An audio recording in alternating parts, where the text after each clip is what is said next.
Hello guys, welcome to Libra Philippines. So reading ito for Libra, Sun, Moon, Rising, Venus, Jupiter, Libra. Click only what resonates. Let's start your reading, Libra. You do have here the Six of Wands and the Lovers. Ayan. Some of you pwedeng may mga bagay kang ginawa na nakakahiya, you know.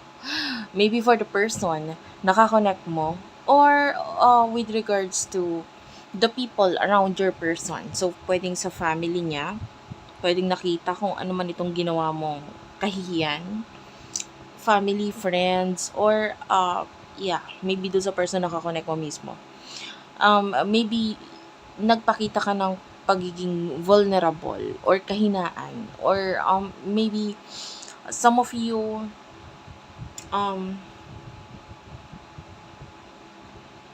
maybe a message or something na yung iba may kinalaman sa appearance mo. But anyway, that's your main energy. There's the Lovers, which is Gemini. It could be dealing with a Gemini. So, sino ba ito person na connect mo? Kunin natin yung main energy niya.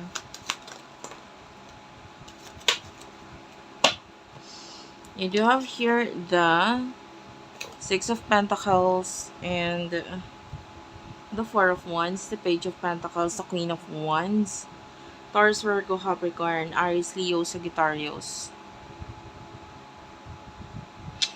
Feeling ng person na to nagkamali siya eh.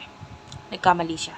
With the Four of Wands, I feel like you're dealing with someone who is, the Four of Wands is someone who is already stable.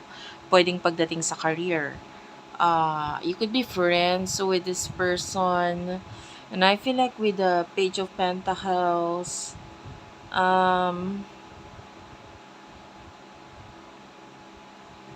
I feel like may gusto siyang ipakita or sabihin sa'yo. But the Page of Pentacles is more like ipakita. So, may gusto siyang ipakita sa'yo. And with the Queen of Wands,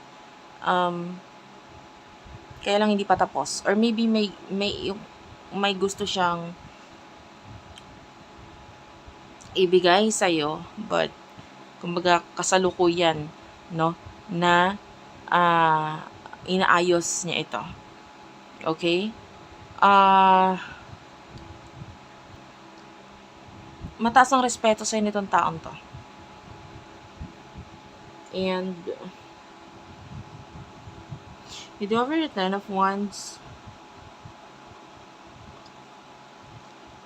I feel like kaya hindi niya nagagawa ng paraan na maibigay ito sa'yo is pwedeng may pagkakalayo sa inyo. Or this person is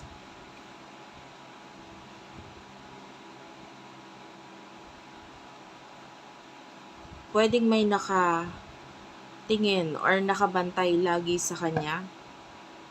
Kaya hindi niya maibigay or masabi itong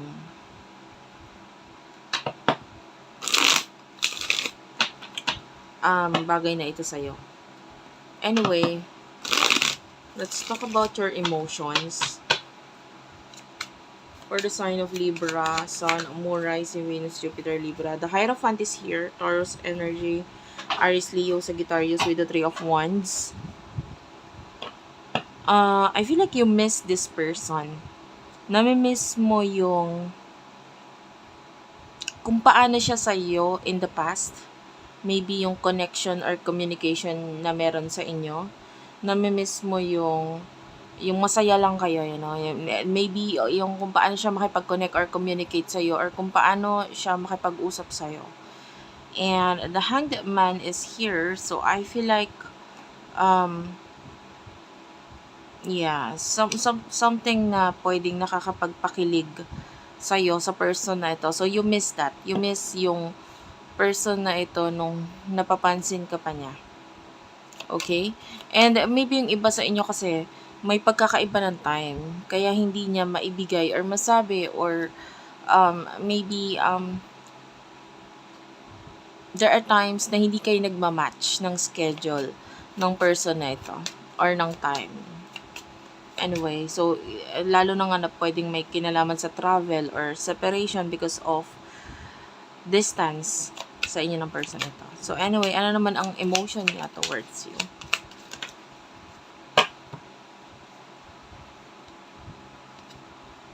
Knight of Wands, the Four of Cups.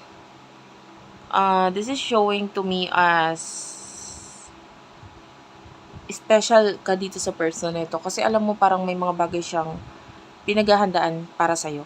Alam mong special ka, especially kung pinakilala ka na niya sa friends niya or family. Kasi hindi ka niya ipapakilala sa mga taong ito kung hindi ka special eh. So, definitely, special ka.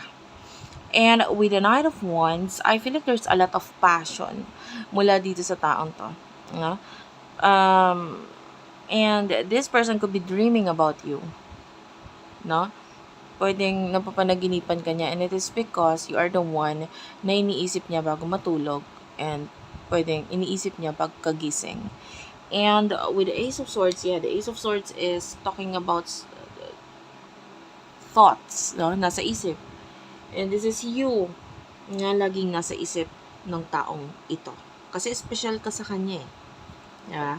And the Four of Cups,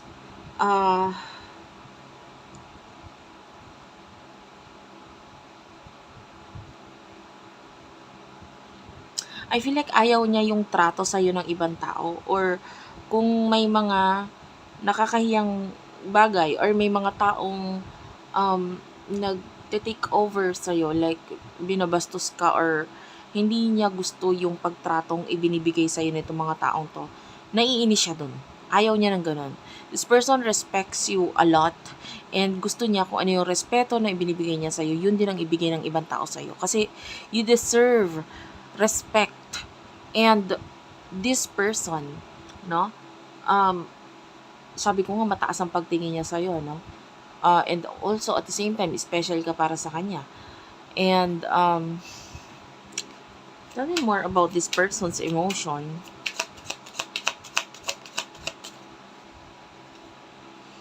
You do have here the Empress. Yeah, this person sees you as the Empress. So, malaki ang paghanga ng taong ito sa'yo. Okay? So, what will happen in the near future for the both of you? In the near future for the both of you. For the sign of Libra. You do have here the Temperance, the Nine of Wands. Tell me more in the near future. Okay, actually hindi ko to kukunin. Masyadong marami yung cards na lumabas. In the near future.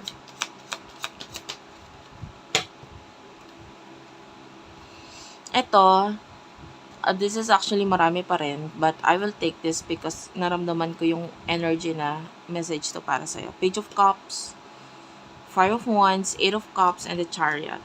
So, I can see in the future, with the Temperance na you will be getting ready for something. Pwedeng may paghahandaan ka. And I feel like it has something to do with pag-travel. So, some of you, there's a high chance na may message kang ma-receive regarding sa pagta-travel and paghahandaan mo kung ano man itong bagay na ito. The Nine of Wands, I can see may mga nagiging sagabal for you with regards to your learnings, no? Pero I can feel like hindi ka naman nadidistract kasi meron kang enough na resources or tools para makuha or yeah, some of you there's this energy na may mga aaralin ka and pwedeng there's this people na makakatulong din sa'yo para ma-achieve or mas lalo ka pang matuto. And nakakuha tayo ng may mga bagay kang madidiscover sa mga tao sa paligid mo na pwedeng hindi mo magustuhan. But, you know, lalo na yung mga malalakas yung intuition. So, pwedeng makita mo kung ano ito talaga tong mga taong to. Ano sila? Ano ba talaga sila? Ano yung mga itinatago nila regarding sa'yo? Pwedeng ma-discover or malaman mo ito. Maybe, yung iba sa inyo pwede makilala or makita mo yung mga true colors ng mga friends mo. And, you don't care. Parang, alam mo na hindi ka na mauuto, hindi ka na maluloko, or pwedeng mahuli mo kasi sila eh. Pwedeng sila mismo yung magsabi or magsalita regarding dito sa bagay na ito. And or, ma-discover mo because other people might tell it to you or i-share naman nila sa'yo. So, a lot of secrets ang pwedeng ma-reveal sa'yo in the future pagdating sa mga taong pwedeng nagiging sagabal sa success mo. And in the future, I can see this person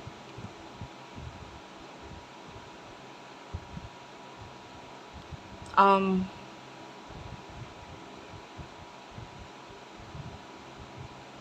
can see pagta-travel. So some of you, this person will travel with the Page of Cups. And pwedeng through this travel, mas magkaroon kayo ng closeness. Either kasi magta-travel siya papunta sa'yo, or, this is general reading. It could be one of this na babanggitin ko. So, bahala ka nang maglagay ng sarili mo sa sitwasyon. Pwedeng magta-travel siya papunta sa'yo, or pwedeng dun sa pagta-travel na yon, mas magiging mas better yung communication or connection ninyo. Okay?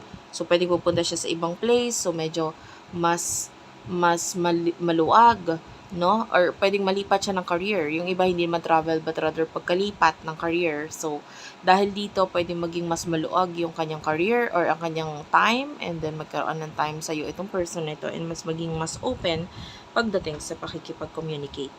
And the Eight of Cups, yeah, this is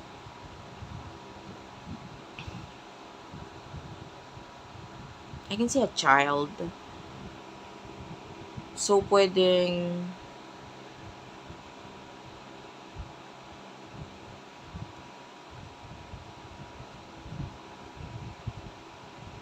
in the future,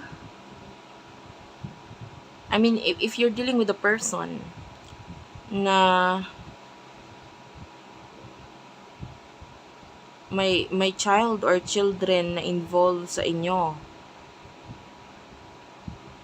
pwedeng makasama doon sa pagta-travel na yon.